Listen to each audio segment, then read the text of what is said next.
Another soul around you. You could be anywhere in the world. You know what I mean? Right. Like, there's no one else anywhere.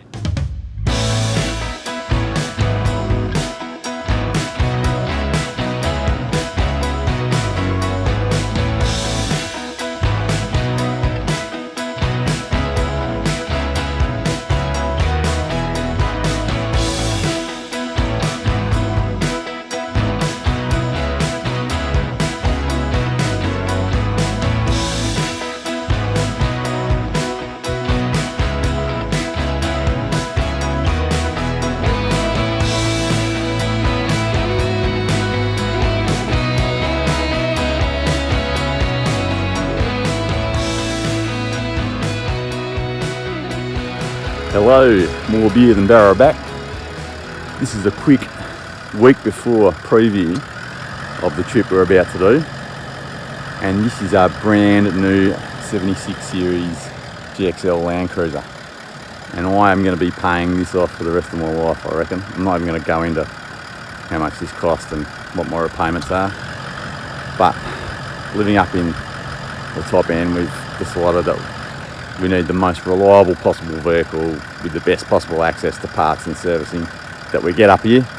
And we've decided to invest in the old Toyota. Well, it's not old. The newest version of an old design, the 76. So ultra tough, ultra reliable. These things literally will go for 20, 30 years longer. You see them all over the roads up in the outback in Northern Australia, and that's because they just keep going. You pay for them though, geez. And we waited 6 months for this to arrive. I've heard of people waiting up to a year and a half, so we were pretty lucky someone cancelled their order. Anyway, we had some work done to this before we picked it up, which is great because I really couldn't be bothered doing all the modifications I needed again, so I'll quickly go through those. Just starting off from the side we're on, we changed the factory snorkel to an airtight safari snorkel straight away. You can see we've got full bull bar with a worn winch, LED light bar. We've ended up with a Uniden CB radio system, UHF. And the bull bar also has some fog lights. The car came with 265 70 16-inch rim wheels, and these have also come with Grand Trek all-terrain tyres. One of the things a lot of people do with a Land Cruiser straight away is swap the tyres over to bigger tyres. We're not going to do that yet. I'm just going to run these out for a while. We have upgraded the suspension. I don't know, that's not very good footage of it. We've got an old man Emu 2-inch suspension lift upgrade. You can also see that our rooftop tent from our last vehicle, from the Triton, we've put straight back on. So we added some heavy duty roof racks and we've got the rooftop tent on. It's going in for some more work on Wednesday and Thursday. That's to get diff breathers put on, and we're also going to put the dual battery system in. Those of you who know the 70 series vehicles know there's nothing special to them. They're pretty basic, and the reason for that is they're designed to last for a long time, so there's not many creature comforts or special features. But one of the other reasons we went with the GXL, I'm going to show you now. There you go, just in picture there. You've got rear and front diff lockers factory on the GXL model. So again, that's why another reason we went for this model. We like the idea of having twin lockers. I don't think you can beat them when you're really in trouble, and it's very reassuring to have them. Very simple dual transfer case system there. High 2, high 4 and low range 4. That's about it really. The other bit of work we're getting done is we're going to have these seats taken out. So these rear seats, we're not using it to carry people around, so we'll take these out. It'll give us a bit more cargo room in the back.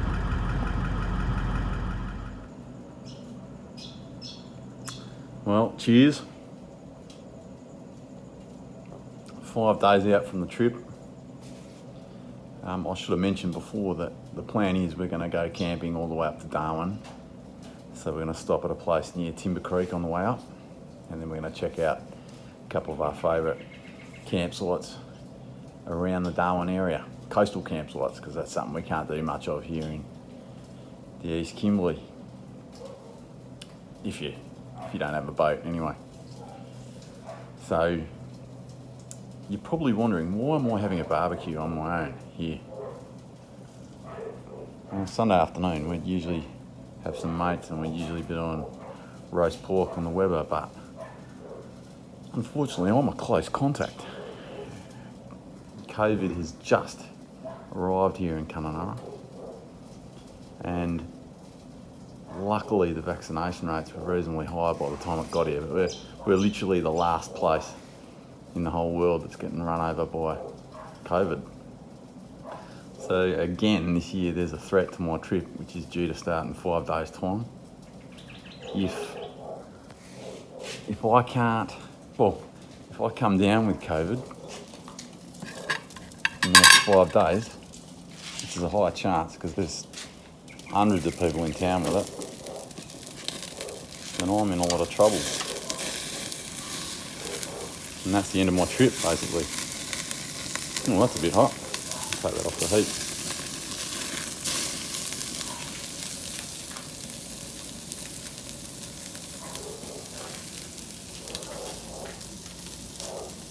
So hopefully I can survive this week, survive my isolation period, avoid contracting it. I'm triple vaxxed, so I've got a good chance, and we'll get away.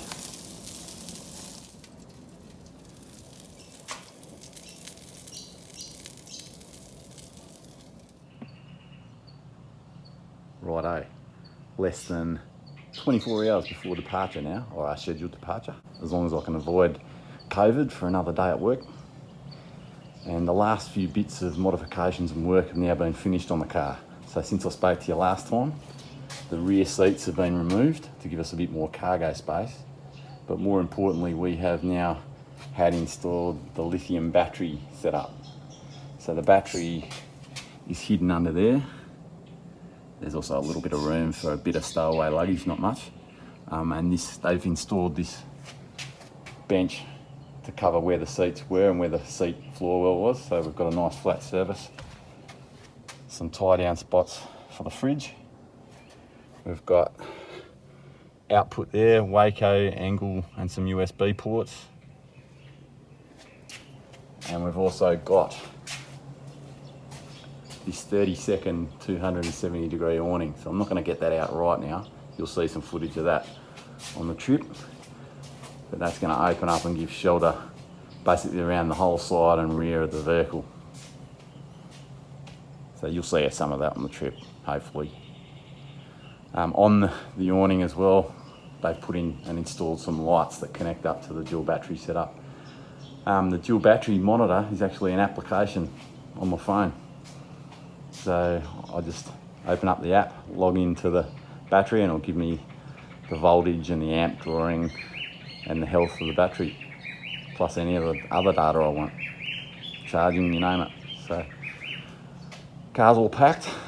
Just need to put the fridge in tomorrow before we go. And we're on the road. Fingers crossed. Just need to dodge the Rona for one more day.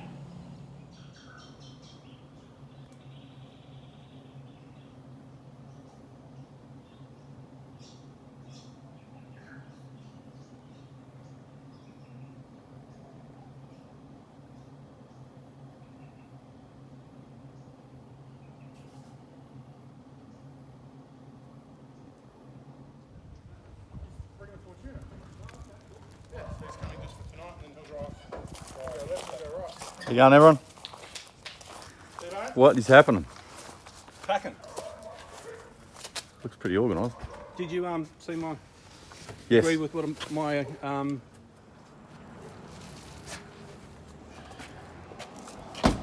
Expertly packed.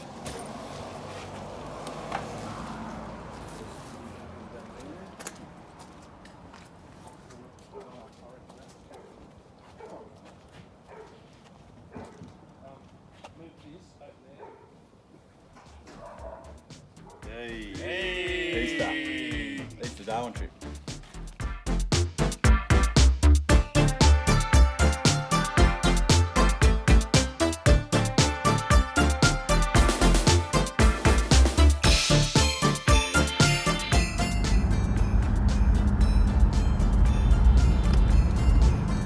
I reckon about 2 hours to Timber Creek from here. Should get there right on dusk.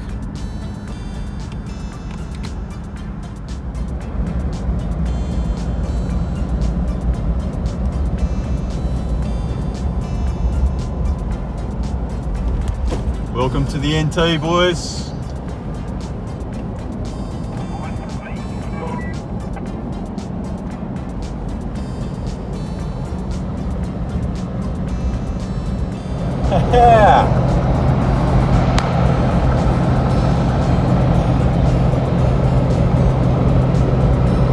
Which hopefully we should get in about 15 kilometres time, or in about 15 minutes. And we're not far to go. Not far to go now. We prefer not to be driving in the dark, but obviously extreme circumstances this time around. So we will some of the frivolities around the campfire when we get to camp. Not far now.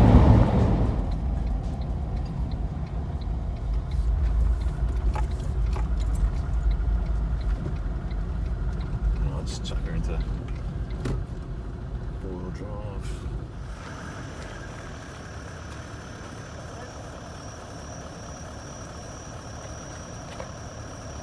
I don't think I could save that one. What wet season's done to this truck, so we'll have to see. The start of it looks alright.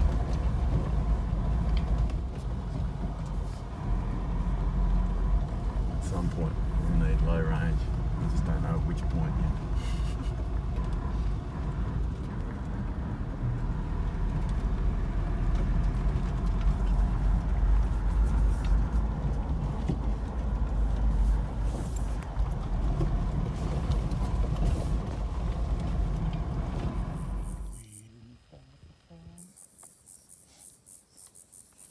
Yeah, it's true. And that's an epic memory to remember that. Yeah. Yeah. The best part was the start. Like, and she's like, I have a song. And then a star was born. It was fucking epic.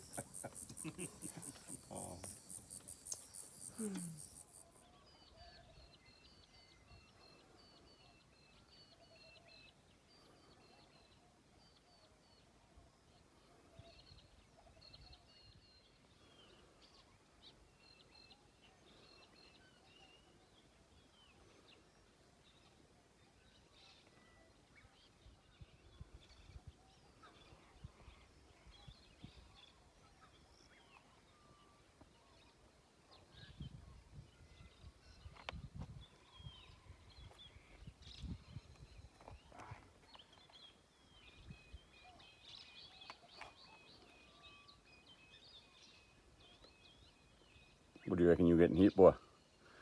Hey? What do you reckon you were getting hit by? I don't know. I thought sharks on the rods, but this isn't a shark.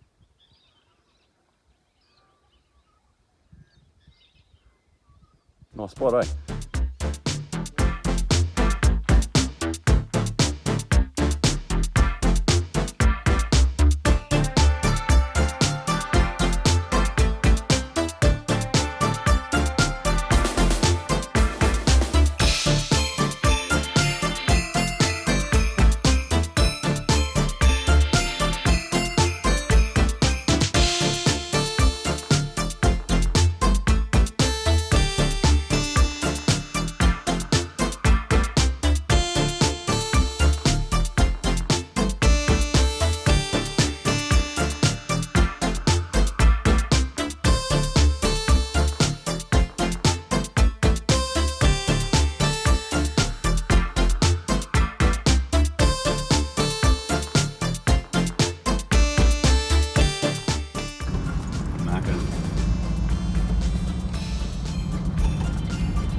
Quite a big deal for people who live in Kununurra. The old golden arches.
following Tristan in the new Beast. Next stop, Dundee Beach.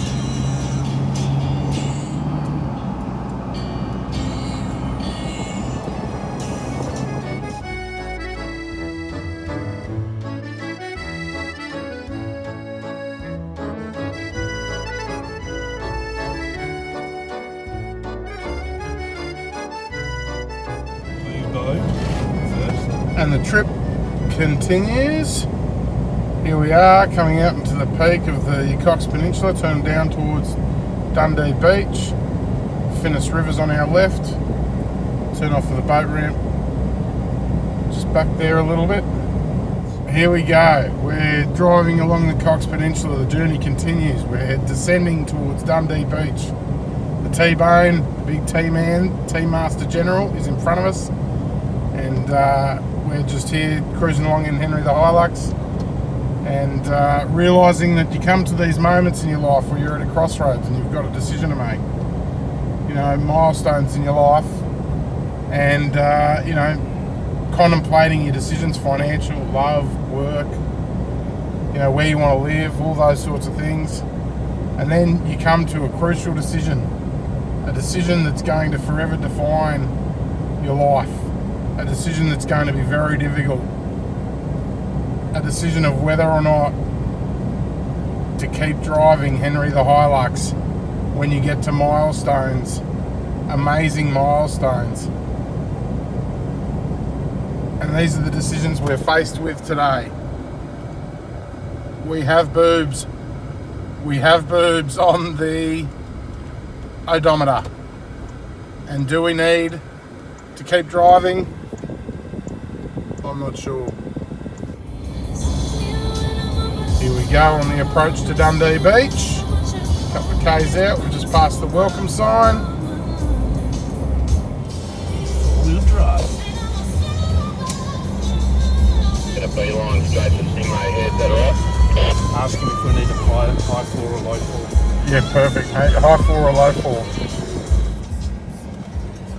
This is it. Property. Happy days. What did he say?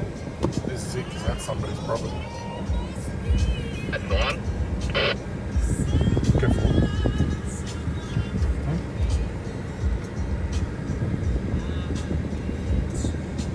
That's the one then.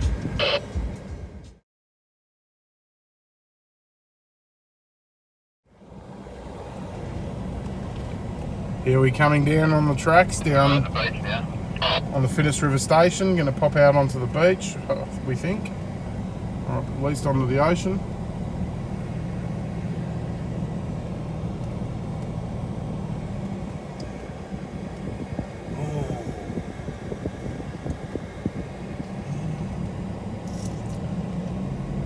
Aim to stay off the beach. Copy. No sense of adventure. Have to be moving.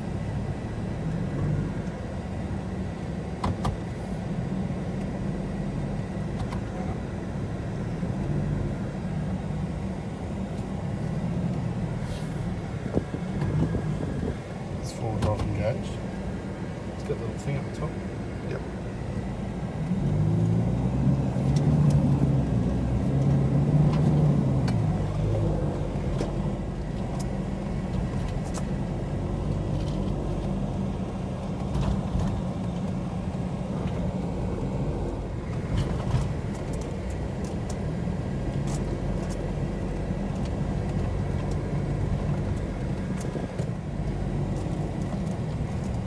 Keep an eye out, there's a few rocks that come out of, rise out of the ground on this track here. Roger that. Copy. Yeah, I'd say there'd probably be some established spots we can camp well.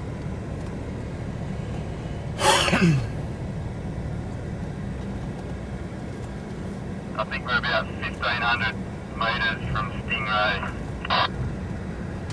Copy. What is Stingray Head? What's that? That's that really big headland we showed you the photo of, Oh, okay.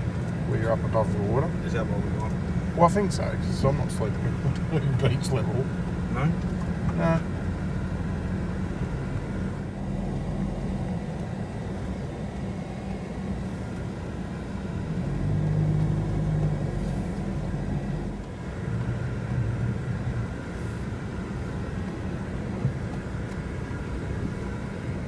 starting to look a little dicey. In what context?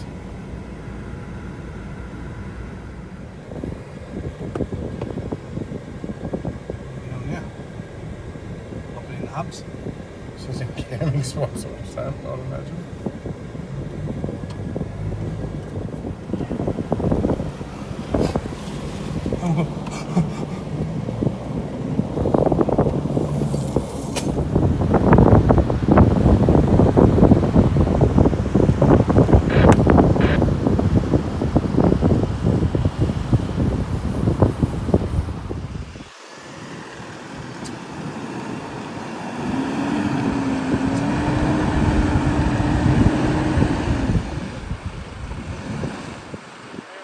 Yeah.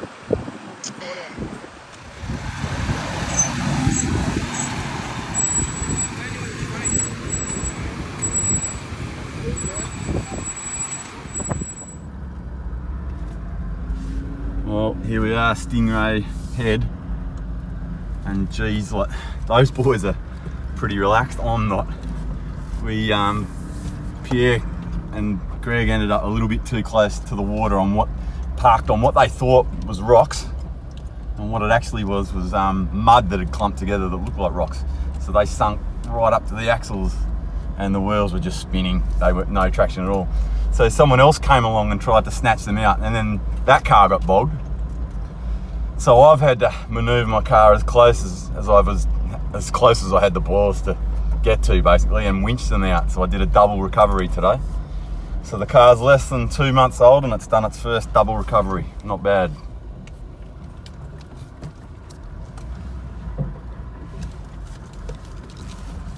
Anyway, we're thinking about heading down to the Finnis River now. So I'm not keen to drive on too many more beaches. I'm going to tell the boys that after that experience.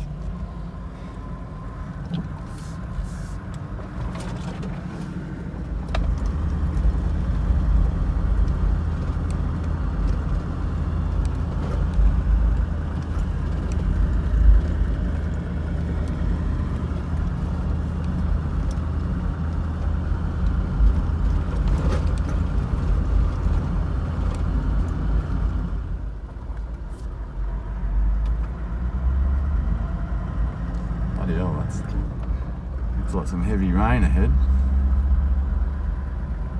So we're approaching the mouth of the Finnis River now. To be honest, this is a lot further than I wanted to go, but we've made it. I always get a little bit nervous driving on beaches, to be honest, particularly if I don't know the beach. I can see there seems to be a lot of mud on either side, so I'm a little bit outside of my comfort zone, if I'm being totally honest.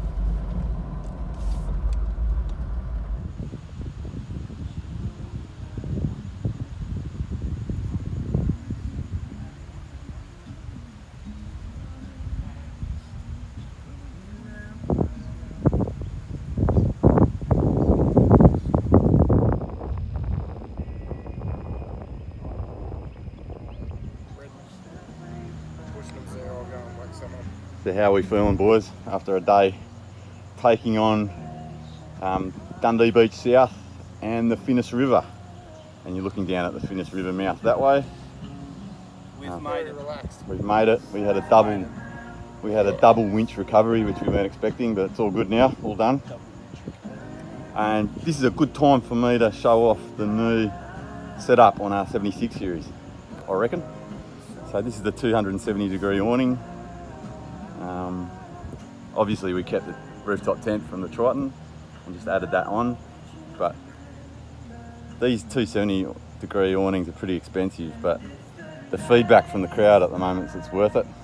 100%. Yeah. So it's very easy to set up, literally takes 30 seconds, swings out from that way, literally just swings out and around, and you've got the whole side and rear of the car covered, which is fantastic.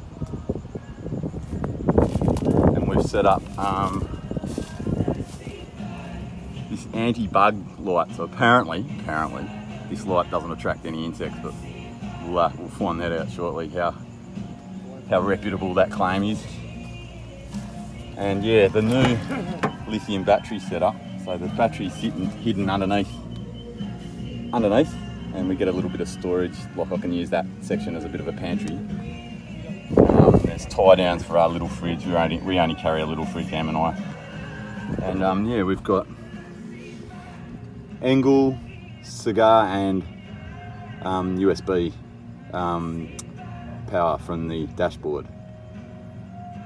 Sorry, from the lithium battery there. So you can run your lights and fridge, and we don't really need to run much more than that. So that'll do us. And we've had the rear seats taken out as well. Just because we're not moving people around, it's just Am and I usually. So we've got truckloads of space, even for the second spare wheel there. So very good setup. Boys are happy. And yeah, the boys are in a Mozzie Dome and a platform swag. Yeah, it's a cracking spot. Really looking forward to that sunset tonight.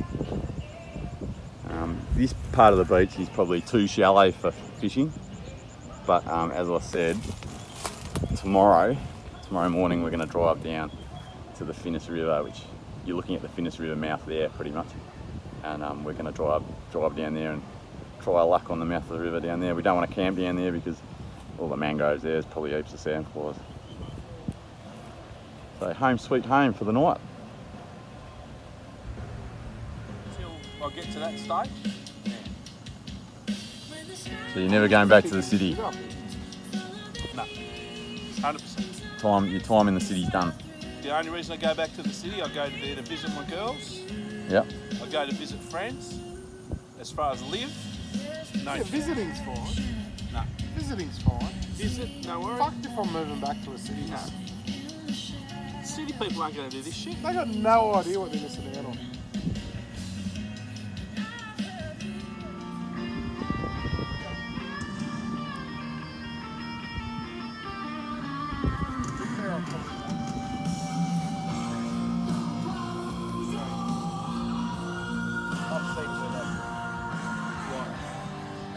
Depends on the style of the table. For you, I reckon you go red and try and get the Captain Morgan's fucking sign across The logo on it.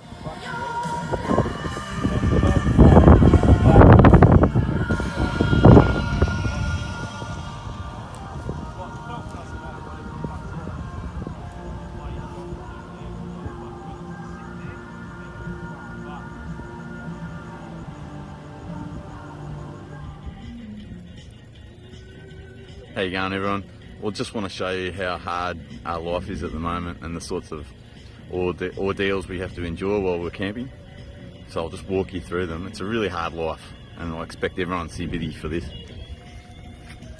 We have to cook our dinner on this hot plate. I mean, how rough is that? I have to sleep in that rooftop tent.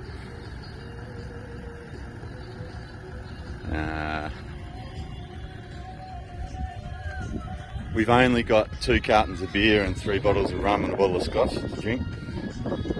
That's all we brought. We'll probably run out and need to do a run to town tomorrow. That's right. I know, we should have been more forward thinking. We'll survive. We'll manage. We'll struggle through, but I think we'll manage. Greg's only had to listen to 16 of my worst jokes. And we have to sit here and look at that view, which is absolutely appalling. And Pierre was just saying he feels really envious of everyone who lives in the south of this country. He was just saying, yeah, don't come up here, it's horrible. There's nothing in Northern Australia for you here. There's nothing here. No. Horrible. No, stay in Perth. It's a struggle. Stay in Perth and Melbourne and all those places.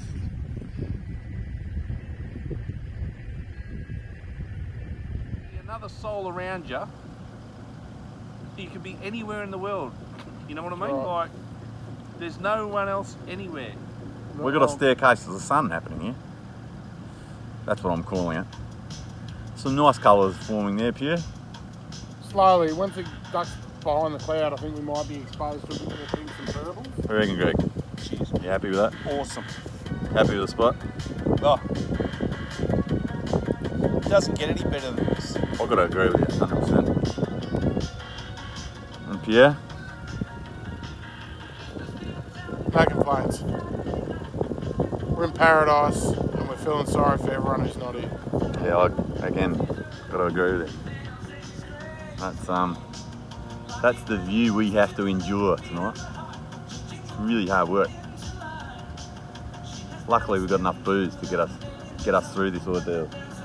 A bit of red happening there. Hey, orange sky at night. Do you know what? Sailor's delight. Do you know what's making it better? This 80s classic. Is it an 80s classic? Sounds like it's an 80s. Yeah. 70s even. Flashdance. Remember the ad Flash Beard for the Hans Super? Anyway. Yeah, the colours come. I'm going to film a little bit later and we'll see what else happens with this sunset. Good soundtrack as well. Hey? Good soundtrack. Yeah, great soundtrack. Perfect. This guy's alright. He's got about 80% of his music's fucking quality. Well, this is like, apart from the odd K-pop tune, it's all been quality. Oh yeah. Would you have a Captain Cook at that? That is gold. Look at that. Literally gold.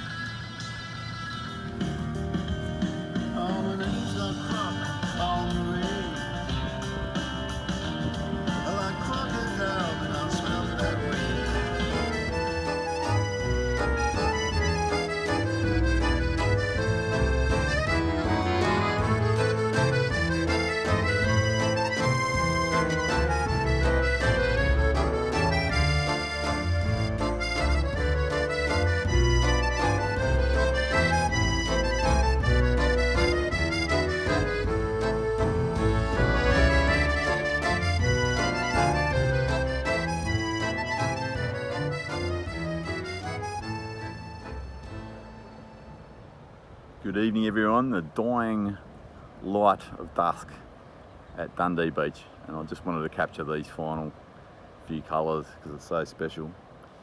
And we've had a really eventful day getting out here, and now we're enjoying a few drinks and we're about to cook some beef ribs on the hot plate. Just wanted to share some of these colours with you. We are about probably 1.5 kilometres north of the Finnis River mouth. There's too many mangroves down there for us to realistically camp down there. The sandflies would be insane. But this spot's perfect. This is 5 Mile Beach. I think I've already said in an earlier video that we had to do a double recovery today, thanks to some mistakes that were made on the beach. But that's done and dusted now, and we can enjoy the evening and those colours. I'm just going to point the camera now back at camp. So there's our camp, and I'll zoom in on camp as well, so you can see our fire and our setup, and definitely one of the nicer camps I've been to. Just a beautiful spot. Happy days. This is what the Northern Australian lifestyle is all about. I'm sure the morning will be pretty special as well.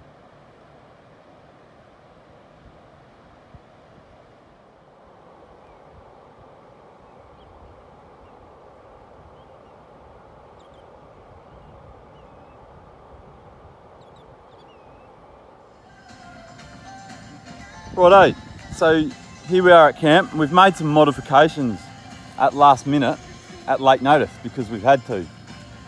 So one of those things, mosquitoes go for some people and don't go for other people. And as it turned out, Greg and Pierre started getting hammered by the mozzies, and I was the lucky prick who didn't get touched by them. So we hastily set up this gazebo with the Mozzie shield. And the boys, I don't know if you can see them in there. See if I can get through that shield. You can't really see through there, I can't. Trust me, the boys are in there. Say good day, boys. Hi. Howdy doody. So the boys are safely protected from the Mozzies in there. And I'm gonna stay out and pour the drinks and monitor shit out here. And interestingly, Mozzie light, anti-Mozzie light is not attracting any Mozzies. So Cookie, well done, you're 100% right. Not a single mosquito. Not a single mosquito to be found around the lot.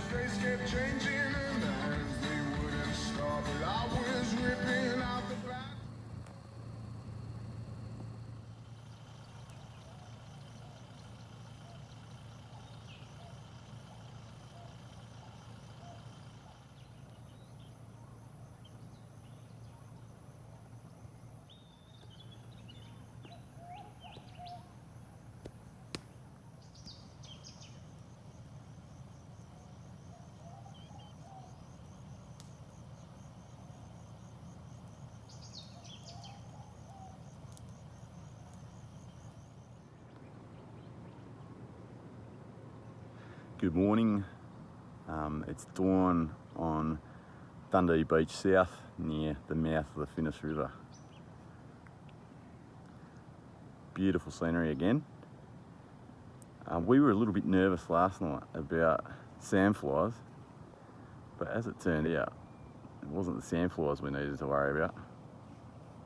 We were absolutely marauded by mosquitoes last night. I've never seen mosquitoes as bad as I've seen this, as of this place. There's camp. Yeah, so as I was saying, beautiful scenery here, a beautiful spot. But upon this particular occasion, we've come across the worst mosquitoes we've ever come across. We were absolutely marauded by the Mozzies last night, and it basically drove us inside of our tents, our cars and our Mozzie domes, and we had to set up that gazebo with the Mozzie shield to escape from them.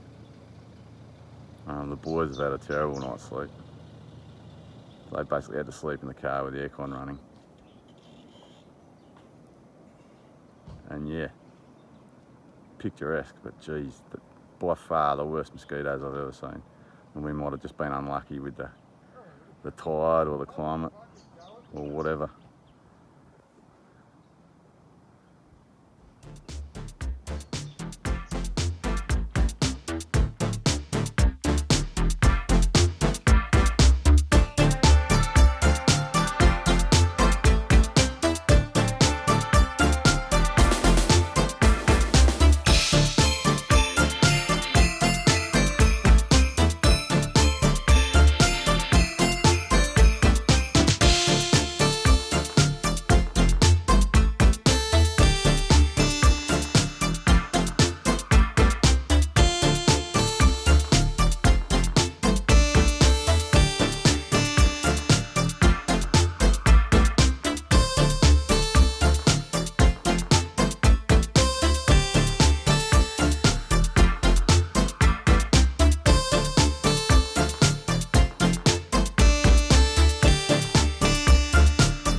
So we just thought we'd wrap this film up with a bit of a yarn about the trip, which was an amazing trip, and what we enjoyed about it, and what we've learnt from it, and what we do differently next time. There are a lot of highlights. Obviously, we had a fairly serious incident on the first night at camp. We were trying to get to camp.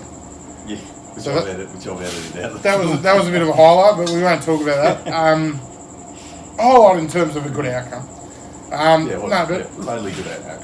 Yeah. Lazy Susans, absolute treasure trove. Yeah, There is no better Asian in Darwin. That's just the way it is. If you go to the Korean joint down on the waterfront there, around the corner on the roadside, but on the waterfront, the $55 per person banquet is sensational. Well, there's something for everyone. If you don't eat squid, don't worry. There's heaps of other food there. If you don't eat this, you don't eat that. Just get the Korean. That was amazing food. I could agree. Amazing I was food. blown away when they wheeled it out. Wheeled out a whole trolley and It was just like, surely that's not all for us, but it was. plates and plates of food. I like the food overall was a highlight. What about, can I press you on the camping food? So we had, you sourced some, I think they were... Scotchies. Scotchies on first night. Yeah. And they cooked beautifully on the grill, on the little fire grill. They cooked beautifully. So we had Scotchies and corn, barbecue, like grilled corn. Delicious. Yeah, great.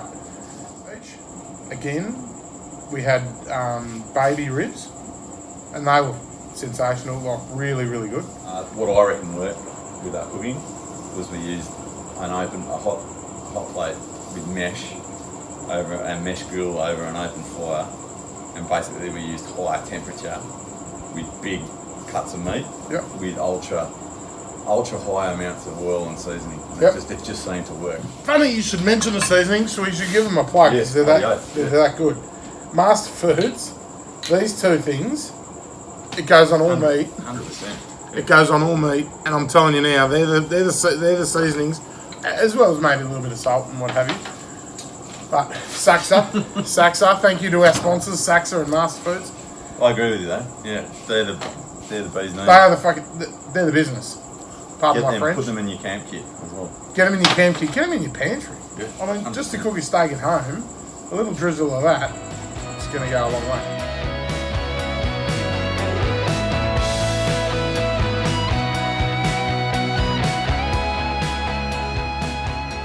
Other highlights that are not food related. Clearly, I'm food focused, but there's other highlights that are not food related.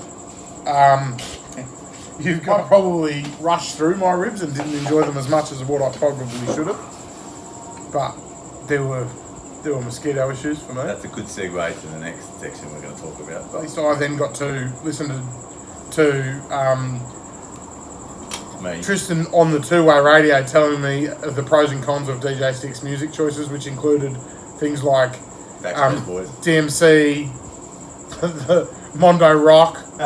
It was eclectic. There was a wide variety of music. It would literally swing from classic Australian rock through to K-pop and like 90s boy bands and stuff like that. It was really eclectic. Oh, that's perfect. It was. Henry the Hilux did everything it was asked to do. It's a battle.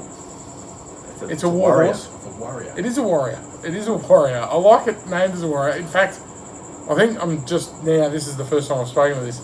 I think Morbius and Barrow probably need to do a feature story on Henry the Hilux and his scars and his triumphs.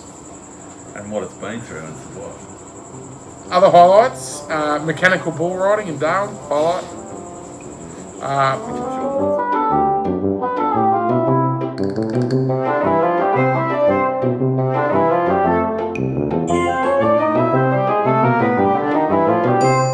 Proving my expertise at Darwin, Northern Territory Keno. That was a highlight. Yeah, Pierre won us $300, 300 smackers.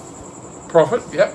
What about the sites themselves? So we had two campsites. So we got there pretty late. Absolutely glorious spot to wake up in the morning. Getting out of bed, getting onto the rocks.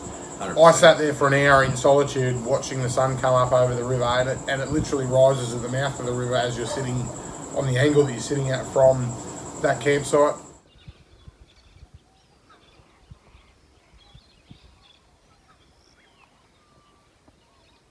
Beautiful. The water's beautiful. The terrain needs to be considered. Rooftop tents are better than ground dwelling swags, definitely, because it's uneven rock and all those sorts of things. But idyllic site. Heaps of firewood. Good slow burning hard firewood too, and really dry even at this time of year. Yeah, the track in there was pretty good, wasn't it? Track was perfect. Absolutely, definitely didn't even need to go into 4 high. The track was idyllic.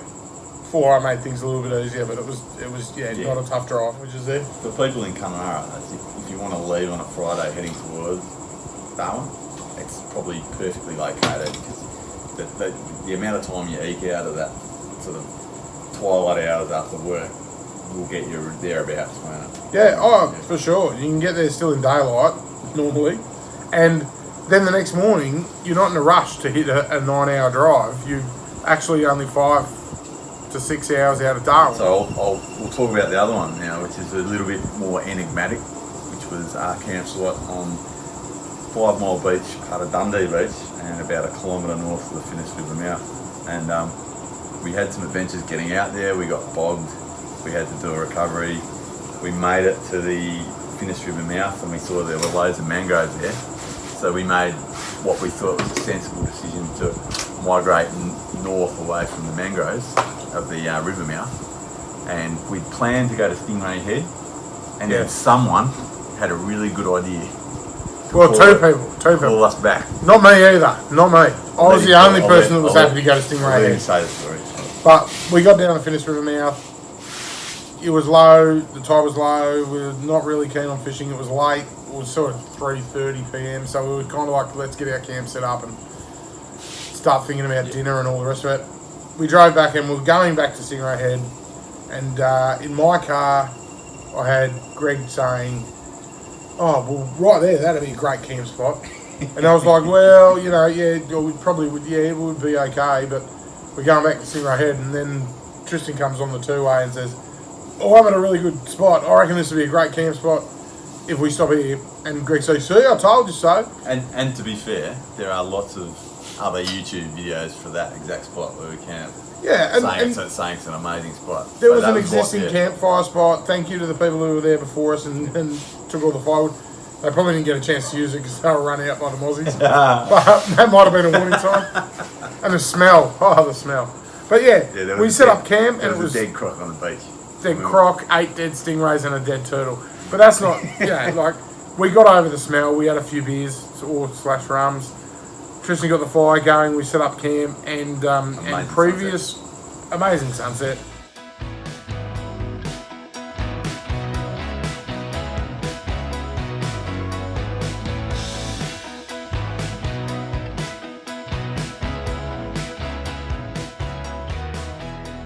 Previous videos posted to Facebook and wherever have shown us enjoying and ridiculing the people of the South for not partaking in that lifestyle. And I feel we've addressed that in the final edit of the video. I think we've addressed that. No, but we're having a ball, and then just as dinner was ready and started eating, I thought, getting bit a little bit. And then as I put the dinner plate down, I was like, boys, I can't do this. So we emergency erected the gazebo with the fly screen tent, and we sort of sat in there for the next couple of hours, having a yarn, having a drink, as boys do. Yeah, it was an interesting night. I slept really well from 10:30 to 4:30. Greg reports having not slept at all.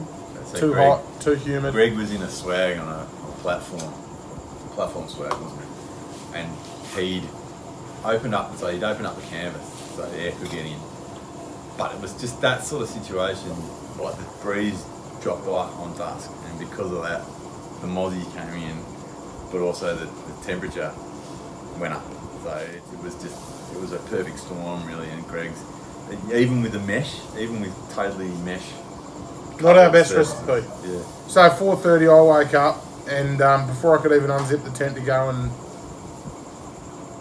answer the call of nature, I could hear them buzzing, and I thought, holy crap. So I got out of the tent and I got bitten at least 30 times in a 30-second venture outside, and when I got back in there was 200 plus mozzies in my tent. So I retired back to the vehicle, snuck into the vehicle as quickly as possible, turned the car on, turned the aircon on, and killed at least another 250 mozzies in my car. They're still on the roof of the car, actually. It's same as my rooftop tent. But then Greg joined me at 6:30 and he's like, I won't use this language on Tristan's very polite channel, but I'm putting a language warning on it at the start of the video. yeah, Greg was pretty vocal about his feelings about the campsite, having not slept at all. His eyeballs were hanging out of his head. Greg and I were dripping in Bushman's and Aerogard, dripping like it was dripping off us. Plus a thermocell going as well. Plus thermocell, and they were like, this Bushman's tastes delicious. Let's bite this person. So it was crazy. The next trip to Dundee's definitely not dead to me. Stingray Head we need to give a go. Yeah. I think we need to go in the dry, not at the end of the wet. The end of the wet is when all the bugs are out. Oh, it was a tricky time to go, yeah. It was. Obviously there were a lot of challenges in that spot, but we had 3 hours of watching the sun go down over the low tide on 12 Mile Beach, and the banter and the view, and those 3 or 4 hours will be some of the best hours of my life, I reckon. Just that. Oh, it was killer time. We had a great time. No doubt about it. I don't regret going. And I think for Greg, the heat of the experience. Yeah, I think Greg, to be honest, yeah. I mean, he suffered a little bit from the mozzie bites after, like for the next 2 or 3 days. It was more the heat. But the heat is what stopped him from sleeping. So Pierre had the open mozzie dome tent. Plenty of air circulation in there. Yeah. And I've got to say that I was the bastard of this trip. I actually slept quite well because I was in a rooftop tent which seals off really well. There's lots of mesh for airflow. It's elevated, it catches a little bit more air, but the most important thing for me, I had a Ryobi tent fan with a 5 amp hour battery, which was fine. Like, I slept very comfortably. And Greg being in his late 70s and early 80s, like he struggled a lot with that. The heat, and, his dentures kept falling out in the middle of the night. And there was all sorts going on. To be honest, even Greg, with a good quality tent fan, would have really benefited from that. And we said that if we do go back another night, we'll go back to Stingray Head and try and camp 5 metres above sea level. If I can jump on that one, I think when you go coastal, you can get the headlands, very similar to Cape Dominant. If you can get the headlands and the drier ground and the breeze, a lot of the issues we're talking about are just less of an issue. Just to add to that, I think one of the key mistakes that people make is camp where the fishing is great, and the fishing's always great where fresh meats are sold and inlets. And we camped really close to a big freshwater inlet off the beach, and that's still water. There's low-lying still water, and you're going to suffer the bugs and the mozzies and the sandflies and all that sort of thing. I think that's just common sense. I want to just say the tent fans are massive in the top end, and I'm calling the top end anywhere north of the Tropic of Capricorn, basically. Yeah, the tax break, right? Yeah. Anywhere above the 23rd parallel. Yeah. Bring it if you're going any time between October and April, and you're planning on camping, invest in a really good tent fan and the power, whatever source of power you're sourcing to run those fans. Make sure it's reliable and you've got plenty of power, because the tent fan for me is such a massive difference. I just find that circulation of air inside the air that you've got within your setup makes such a massive difference. We've had some big discussions about this tonight, but driving on beaches that you're not familiar with, I reckon until you know the beach really well, assume that you need to let your tyre pressures down, because I think we both drove onto that beach at probably too high tyre pressure, and it made life a lot more difficult for me. I don't know about you, but I let the tyres down and I found I had a harder time controlling the car, and I felt like I was digging into the thing. We don't know how much time we got left on the phone here, so we found Greg. Hi. Greg, I'm here. your highlights, your lowlights of the trip. That's basically what we're interested in. Low lights, mosquitoes, and that's all I'm going to say about the mosquitoes, because that's all they deserve. The heat at Dundee Beach. Dundee Beach as a whole, like, epic spot. Like, would go there again in a heartbeat. Yeah. Probably different time of the year would be all I would say in relation to that. Yeah. Great spot, and you saw from the filming, the sunsets and everything were brilliant. People overseas would kill to have a sunset like that anywhere.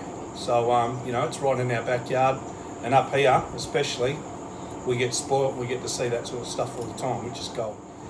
And the beginning of the trip again, it's like running into what we ran into. It all turned out well for us in the end. I just want to chuck in here that we don't want to talk much about what happened on the trip up, but what we can definitely say is, like, between us, and I think Greg particularly, we saved a life. I think Greg spent probably 30 minutes working. It was more than that. Yeah, 40, 50, 60. And I think with Greg's efforts, he particularly saved a life. So I know we don't want to go there particularly, but that was it was a huge start to the trip. Huge. Like, And that's what, you know, we got a bit late, but like we got to the first campground and it was late, so we couldn't really take in what we were actually seeing until the next morning. And again, when we woke up in the morning, we saw the river there and everything.